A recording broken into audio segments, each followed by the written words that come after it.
चर्चा में एक बार फिर से आपका स्वागत है। ज़्यादातर इसमें मैं ऐसी किताबें लेकर आती हूँ जो है तो हाल फिलहाल की छपी हुई हो या उनका जो सब्जेक्ट मैटर हो उसमें कुछ ऐसा इस समय डेवलपमेंट हो रहा हो। लेकिन मैं एक ऐसी किताब आपके पास इस बार लेके आई हूँ जिस पे मैं आज चर्चा करूँगी, जिसको छपे को बहुत लंबा समय हो गया है। मतलब हिंदी में उसका अनुवाद आए तो 50 साल से ऊपर हो ही चुके हैं और वो किताब दशकों से लगातार बेस्ट सेलर की चार्ट में रहती है। कभी टॉप 20 में हो जाती है, कभी टॉप 10 में हो जाती है। लगभग 50 भाषाओं में उसका अनुवाद हो चुका है। मतलब यूँ समझिए कि दुनिया की 90% जनसंख्या उस किताब को अपनी मातृभाषा में पढ़ सकती है। आप किसी पॉश जगह पे जाइए, आप एयरपोर्ट पे जाइए, 5 स्टार होटल में जाइए, वो किताब आपको रखी हुई मिलेगी।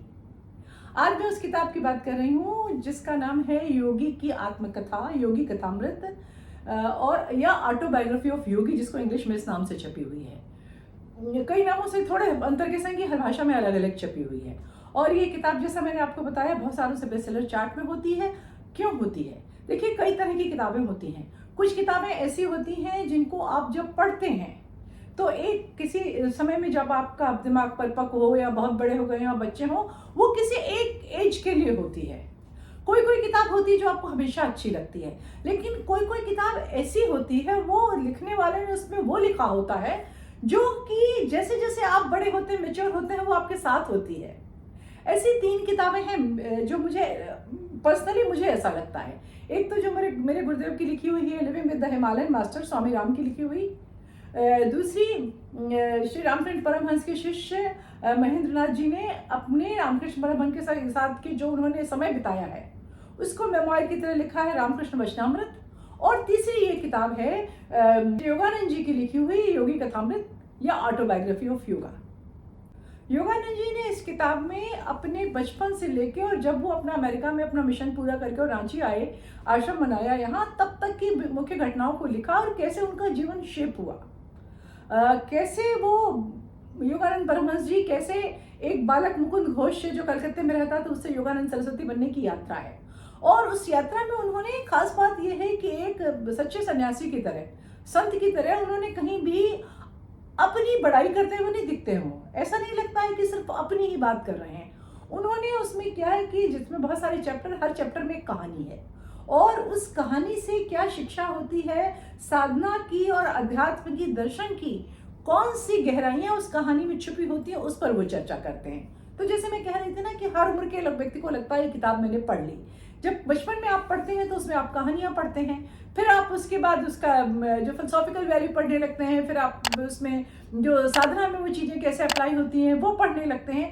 तो ये, मैं तो इसको एक कहती हूँ कि आध्यात्मिक इंसाइक्लोपीडिया की तरह है। शुरुआत में उन्होंने अपने बचपन का वर्णन किया है। तो जनवरी 1853 में इनका जन्म हुआ था और इन्होंने 1952 मार्च में 1952 में अपना शरीर छोड़ा था। इनका जन्म हुआ था उत्तर प्रदेश के गोरखपुर शहर में, एक बंगाली परिवार में। मतलब इनके पिताजी गवर्नमेंट सर्विस में थे, तो अलग अलग जगह रेलवे में थे, उनकी पोस्टिंग होती रहती थी। इनके पिताजी जो थे वो थे भगवती चरण घोष और उनकी माता का नाम था ज्ञान प्रभा घोष। और इनके जो 4 भाई थे, 4 भाई में सेकंड नंबर के थे, इसीलिए इनको मेजदा भी कहा जाता था। बचपन इन्होंने बहुत जगह अपने आप को मतलब उस तरीके से भी लिखा है। इन्होंने इसमें कहानी लिखी है कि किस तरीके से बचपन से इनको बहुत उत्कट इच्छा थी कि एक अपने आध्यात्मिक यात्रा शुरू करने की और उसके अंजाम तक पहुंचने की। जो एक लेजेंड की तरह मशहूर है, हम लोगों ने बहुत उनका नाम सबने सुन रखा है, महाअवतार बाबा जी, जो बताया जाता है कि तिब्बत में और हिमालय में ये घूमा करते हैं, एजलेस योगी। महाअवतार बाबा जी के जो शिष्य हैं, जिनको उन्होंने क्रियायोग की दीक्षा दी थी, लाहिड़ी महाशय, बनारस में उनका आश्रम था, निवास था, वहाँ रहा करते थे। तो जो योगानंद जी के, योगानंद परमहंस या मुकुंद घोष के जो माता पिता थे, वो लाहिड़ी महाशय के शिष्य थे। और लाहिड़ी महाशय के एक और शिष्य युक्तेश्वर गिरी जी, सन्यासी, उनके शिष्य ये थे। उनसे इन्होंने क्रिया योग की दीक्षा ली और उसके बाद साधना की। इनके गुरु ने उनको इस हिसाब से तैयार किया कि तुम पश्चिम में जाओगे और क्रिया योग का प्रचार करोगे। तो सच तो ये है कि आज के समय में इनके वजह से, जहाँ जितने लोगों की लाइफ इन्होंने टच करी, कितने लोग क्रिया योग का अभ्यास करते हैं, और विदेश में, अमेरिका में भी, यूरोप में भी और भारत में भी, जो इन्होंने संस्था बनाई थी योगदा सत्संग, उसके माध्यम से कितने लोग क्रिया योग से जुड़े हुए हैं। क्रिया योग व्यक्तिगत उन्नति के लिए, विश्व शांति के लिए मेरे हिसाब से एक बहुत बड़ी चीज है। तो ये उनका काम था। अब वो वापस इनकी किताब पर आते हैं। इनकी किताब बड़ी मनोरंजक भाषा में लिखी गई है। जहाँ ये कहानियां लिखते हैं तो वहाँ मतलब इतनी अच्छी तरह लिखते हैं, हल्का हंसी मजाक का व्यंग का पुट होता है कि आपको उसको आगे पढ़ने की जिज्ञासा होती है। और अचानक आप देखते हैं कि लेखक का रूप बदल गया और वो उसके बाद उसमें गहन दार्शनिक चर्चा करने लगा। उसको उन्होंने जो क्रिश्चियनिटी में संत हुए हैं या जो वेस्टर्न फिलॉसफी है उससे इतनी अच्छी तरह पैरेलल ड्रॉ किए हैं। ये एक ऐसी किताब है जो मनोरंजन तो करती है लेकिन आपको ये ट्रमेंडस ढंग से एनरिच भी करती है। न हो आपकी साधना में रुचि, न हो आध्यात्मिकता में रुचि, लेकिन फिर भी जो दर्शन और जीवन को देखने की दृष्टि और भारत को देखने की दृष्टि, भारत के अध्यात्म को देखने की दृष्टि वो मिलती है। उसमें उन्होंने इनको जितने चमत्कारी लोग इनको मिले उन सब के बारे में उन्होंने लिखा है। और बहुत से लोग थे, जैसे कि इनको सुगंधी बाबा स्वामी विशुद्धानंद मिले जो किसी भी तरह की गंध कहीं से भी पैदा कर देते थे। फिर इनको एक बाबा ऐसे मिले, स्वामी ऐसे मिले जो बाघ से युद्ध करते थे खाली हाथों, रॉयल बंगाल टाइगर से। फिर उनको ऐसे जो रामकृष्ण परमहंस जी के जो शिष्य थे नाग महाशय, उनके साथ इन्होंने बड़ा लंबा समय बिताया। इन्होंने अपने गुरु जी की गुरु की सिद्धियों का वर्णन किया है। तो ये बहुत से लोग जो इस क्षेत्र में होते भी हैं वो कहते हैं कि ये तो चमत्कारों की किताब है।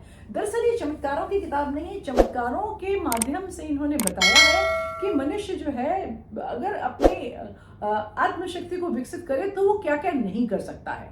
ये किताब अगर आपने देखी हो तो बहुत अच्छी बात है, इतनी छपी। अगर न देखी हो तो मैं कहूँगी कि एक बार आप इसको जरूर पढ़ें। और जो मैं हर बार किताबी चर्चा के बाद में इस किताब को एक रैंकिंग देती हूँ कि 10 में से इतने पॉइंट्स हैं, मेरे हिसाब से 10 के ऊपर जितने भी पॉइंट्स होते हैं 10 के ऊपर वो सब मैं इस किताब को देती हूँ। और मैं मतलब मेरी आपको सलाह है, रिक्वेस्ट है, इस किताब को एक बार जरूर पढ़िएगा। अगली बार हम फिर किसी और किताब को लेकर आएंगे, तब तक के लिए मुझे आज्ञा दें।